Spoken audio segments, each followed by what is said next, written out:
اللہ رب العزت نے قرآن کریم میں ارشاد فرمایا کہ اے حبیب صلی اللہ علیہ وسلم، جب میرے بندے آپ سے میرے بارے میں سوال کریں تو آپ انہیں بتائیے کہ فإنی قریب، بے شک میں قریب ہوں۔ میری قربت کا احساس، اس کا ثبوت یہ ہے اجیب دعوت الداعی اذا دعان، کہ جب بھی کوئی دعا مانگنے والا مجھ سے دعا مانگتا ہے تو میں اس کی دعا کو قبول کرتا ہوں۔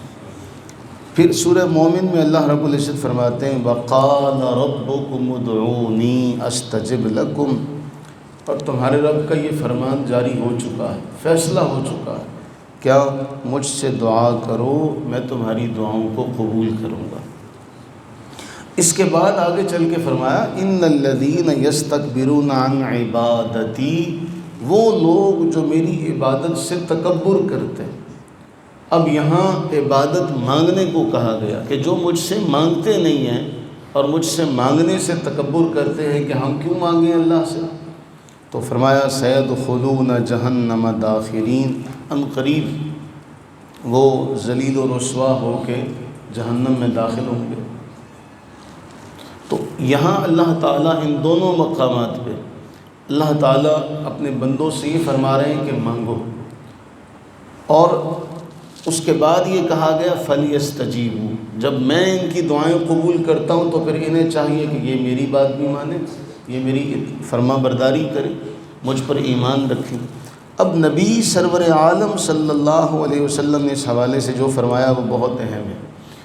ہم اگر اس ایک جملے کو یاد کر لیں تو ہماری زندگی کے لیے بہت اہم، جس سے آج ہم کوسوں دور ہیں۔ ہم دیکھتے ہیں کہ معاشرے میں جس دنیا میں ہم رہتے ہیں، اب تو گلوبل ویلیج بن چکی ہے دنیا ساری، ہمیں پتہ ہے کہ ہندو بے جان بت کے سامنے کھڑے ہیں اور ان سے اپنی وہ مناجات دعائیں وغیرہ ان سے مانگتے ہیں۔ کیا وہ دنیا میں جی نہیں رہے؟ کیا وہ دنیا میں موجود نہیں ہیں؟ جتنے بھی باطل مذاہب ہیں، جتنے بھی باطل فرق ہیں، اور وہ جتنے بھی معبودان باطلہ کو ماننے والے ہیں، وہ سارے دنیا میں جی نہیں رہے۔ تو ایک جملہ اس کو سمجھنے کے لیے ہمارے بڑے کہا کرتے ہیں کہ یقین کامل ہوتا ہے۔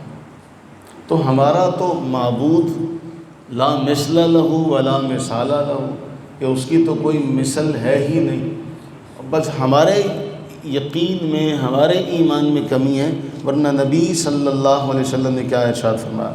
مسند احمد بن حنبل کی 7314 نمبر حدیث، حضرت سیدنا ابو ہریرہ رضی اللہ تعالیٰ عنہ بیان فرماتے ہیں کہ نبی صلی اللہ علیہ وآلہ وبارک وسلم نے ارشاد فرمایا اذا دعا احدکم فلا یقل اللہم اغفر لی ان شئت ولیکن لیعظم بالمسئلہ فإنہ لا مکرہ لہ، او کما قال۔ فرمایا جب تم میں سے کوئی دعا مانگے تو اس کے اوپر یہ ذمہ داری ہے کہ وہ یقین سے، پورے کامل یقین سے دعا مانگا کرے، یوں نہ کہے اے اللہ اگر تو چاہے تو مجھے بخش دے، اگر تیری مرضی اور منشا ہو تو مجھے بخش دے۔ فرمایا جب بھی سوال کرو اللہ سے پختگی اور یقین کے ساتھ کرو، اللہ پر کون زبردستی کرنے والا۔ اب ہم دعا مانگ رہے ہیں اللہ سے اور یہ ہے کہ پتہ نہیں ہوگا کہ نہیں ہوگا، اچھا پتہ نہیں کیسے ہوگا۔ ایک مسئلہ ایک مرتبہ آیا تو میں ان سے کہنے لگا کہ آپ اللہ سے دعا مانگیں، تو مجھے کہتے کیسے ہوگا یہ؟ میں نے کہا میں نے آپ نے کرنا ہو تو پھر تو ہم یہ سوال کر سکتے ہیں، جو اسباب کو پیدا کرنے والی ذات ہے وہ اسباب ہی ایسے بنا دیتی ہے کہ آپ کی سمجھ اور میری سمجھ سے بالا تر ہوتے ہیں۔ کبھی آپ کے سامنے جو لقمہ کھانے کا آئے تو آپ یہ سوچئے کہ یہ کہاں سے سفر کر کے کہاں سے کہاں تک یہ میرے پاس آیا، میرے تک آنے سے پہلے یہ کہاں سے ہو کر آیا، لیکن چونکہ یہ میرے حصے کا رزق تھا اللہ نے اسے مجھ تک پہنچایا۔ تو جب بھی اللہ سے سوال کیا جائے یقین کے ساتھ، بلکہ عارفین کاملین تو یہاں تک لکھتے ہیں کہ اللہ سے یقین اس حد تک ہونا چاہیے کہ بارش کی دعا مانگنے کے لیے نکلو تو چھتریاں ساتھ لے کر نکلو، کہ جب واپسی پر آئیں گے تو بارش ہوگی، لیکن آج ہمارے ہاں مسئلہ یہ ہے کہ ہمیں یہی نہیں پتہ کہ ہم دعا مانگ رہے ہیں اور ہمیں کہاں کہاں ہم نے دعائیں رٹی ہوئی ہیں، جبکہ دعا پڑھنا مقصود نہیں ہوتا، دعا مانگنا مقصود ہوتا۔ اور یہ قرآن کریم میں نماز میں کتنے مقامات ہیں جہاں ہم دعائیں مانگتے ہیں۔ پوری نماز دعا ہی کی ایک کیفیت کا نام ہے، لیکن ہم اس کو نہیں سمجھتے۔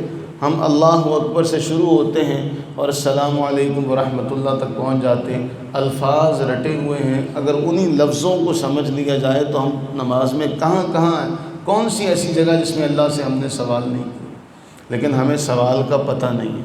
تو یہاں اللہ کے نبی سرور عالم صلی اللہ علیہ وسلم نے واضح طور پر فرمایا جب بھی دعا مانگنی ہو پختگی کے ساتھ، یقین کے ساتھ۔ دیکھیں ایک مانگنے والا ہمارے پاس آتا ہے تو اسے پتہ ہوتا ہے میں نے یہاں سے لے کے جانا ہے۔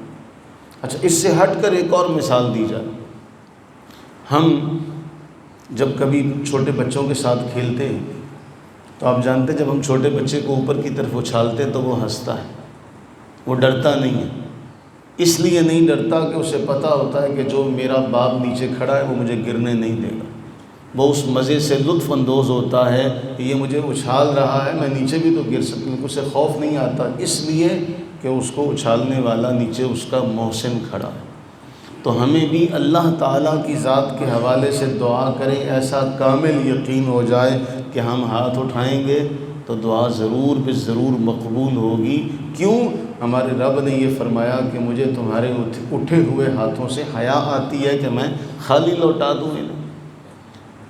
اگر آج ہمارے ہاں کوئی کریم شخص ہو جو کرم کرنے والا ہو، سخاوت کرنے والا ہو، اس کے دروازے سے کوئی خالی چلا جائے تو اس کو شرم محسوس ہوتی ہے، تو اللہ تعالیٰ تو جواد ہے، اللہ تعالیٰ تو حیا کرنے والا ہے۔ کیسے ممکن ہے وہ خود یہ اپنے حبیب کے ذریعے یہ پیغام پہنچائے کہ مجھے شرم آتی ہے اس بات سے کہ کوئی میری طرف ہاتھ اٹھائے اور میں خالی ہاتھوں کو لوٹا دوں۔ اللہ تعالیٰ ہم سب کو کامل یقین عطا فرمائے۔